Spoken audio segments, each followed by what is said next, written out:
Hello friend, नमस्कार, जोहार, जय मसीह की। तो दोस्तों, आप सब कैसे हैं? मैं आशा करता हूं परमेश्वर की असीम दया और कृपा से अच्छे और स्वस्थ ही हैं, और मैं भी परमेश्वर की कृपा और दया से अच्छा और स्वस्थ ही पाया जाता हूं। तो दोस्तों, आज का पाठ में हम लोग पढ़ेंगे भजन संहिता से, यानी बाइबल से पढ़ेंगे भजन संहिता 11 और 12 अध्याय, शुरू से अंत तक पढ़ेंगे। और आज का इस पाठ के माध्यम से परमेश्वर पिता हमें क्या शिक्षा देते हैं और क्या समझाने की कोशिश करते हैं, हम बाइबल से पढ़ के समझेंगे और उसके विषय में जानेंगे। तो दोस्तों, सबसे पहले मैं बाइबल को पढ़ता हूँ, इसके बाद समझने के लिए कोशिश करते हैं और समझाने के लिए भी कोशिश करते हैं। तो चलिए बाइबल पढ़ने के लिए स्टार्ट करते हैं। यहोवा शरण स्थान और रक्षक। मैं यहोवा को शरण लेता हूँ। तुम मेरे प्राण से कैसे कह सकते हो, पक्षी के समान अपने पर्वत पर उड़ जा। क्योंकि देखो, दुष्ट धनुष झुकाते हैं, वे अपने तीर डोरी पर चढ़ाते हैं कि उन्हें सीधे मन वालों पर अंधियारे में चलाएं। यदि नींव ही नष्ट कर दी जाए तो धर्मी क्या कर सकता है? यहोवा अपने पवित्र मंदिर में है, यहोवा का सिंहासन स्वर्ग में है। उसकी आंखें मनुष्य की संतान को देखती, उसकी पलकें उसको परखती है। यहोवा तो धर्मी और दुष्ट दोनों को परखता है, और जो उपद्रव से प्रीति रखता है उसमें वह जी से घृणा करता है। दुष्टों पर वह फंदे बरसाएगा, अग्नि, गंधक और प्रचंड लू ही उनके प्याले का भाग होगी। यहोवा तो धर्मी है, वह धार्मिकता से प्रीति रखता है। धर्मी उसका मुंह देखने पाएंगे। हे यहोवा, सहायता कर, क्योंकि एक भी भक्त न रहा और मानव जाति में विश्वसनीय व्यक्ति नहीं रहे।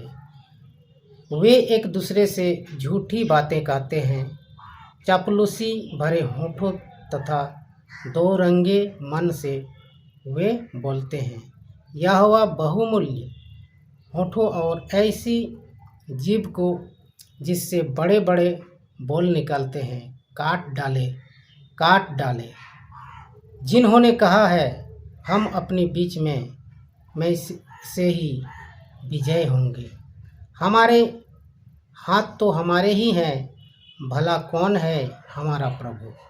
पीड़ितों के सर्वनाश किए जाने और दरिद्रों के कराहने के कारण अब मैं उठूँगा, यहोवा कहता है, और उससे इसी सुरक्षा में रखूँगा जिसकी उससे तीव्र इच्छा है।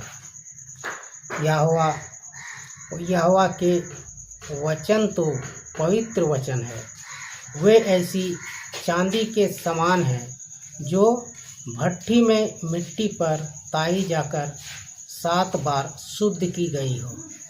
यहोवा, तू ही उनकी रक्षा करेगा। तू ही इस पीढ़ी के लोगों से उसको सर्वदा के लिए सुरक्षित रखेगा। जब मनुष्यों में नीचता का सम्मान होता है तो दुष्ट चारों ओर अकड़ते फिरते हैं। आमीन। तो दोस्तों, अभी हमने पढ़ा भजन संहिता 11-12 पद को, 11-12 अध्याय को शुरू से अंत तक। इसमें यहोवा शरण स्थान और रक्षक दोनों है। यहोवा जो है, परमेश्वर पिता जो है, वही शरण स्थान भी है और वही रक्षक भी है, यानी रक्षा भी वही करते हैं। तो आज का इस वीडियो में हम सबों को परमेश्वर पिता अपने बारे में बताने का, समझाने का कोशिश करते हैं और कहते हैं, मैं यहोवा को शरण लेता हूँ। तुम मेरे प्राण से कैसे कह सकते हो, पक्षी के समान अपने पर्वत पर उड़ जा, पंछी के समान पर्वत पर तू उड़ जा, क्योंकि देखो दुष्ट धनुष झुकाते हैं, वे अपने तीर डोरी पर चढ़ाते हैं। वो धनुष जो है झुका देते हैं और तीर डोरी पर क्या करते हैं, चढ़ाते हैं और धनुष से उसको वार करते हैं। शैतान लोगों को इसी तरह करना भी चाहिए, क्योंकि परमेश्वर शैतान से नहीं डरते हैं और परमेश्वर से शैतान डरते हैं। तो शैतान फिर भी वो जिद लगाए बैठे रहते हैं कि नहीं, हम इन सब मनुष्य को परेशान करते रहेंगे, इसको अपने ओर खींचेंगे और परमेश्वर की ओर नहीं जाने देंगे। यही उनका शैतानों का इच्छा रहता है। और इस प्रकार हमारे बीच हम शैतान आ घुसते हैं, हमारे समाज के बीच में शैतान घुसते हैं और हम लोगों को परेशान करते हैं, आपस में लड़वाते हैं, झगड़वाते हैं और इस तरह हमारा छोटा छोटा परिवार जो होता है उसको सर्वनाश करने का कोशिश करते हैं। तो दोस्तों, आज का पाठ में हम लोग ऐसा शिक्षा लिए जो हमने सोचा भी नहीं था और यह शिक्षा बहुत ही बढ़िया शिक्षा है।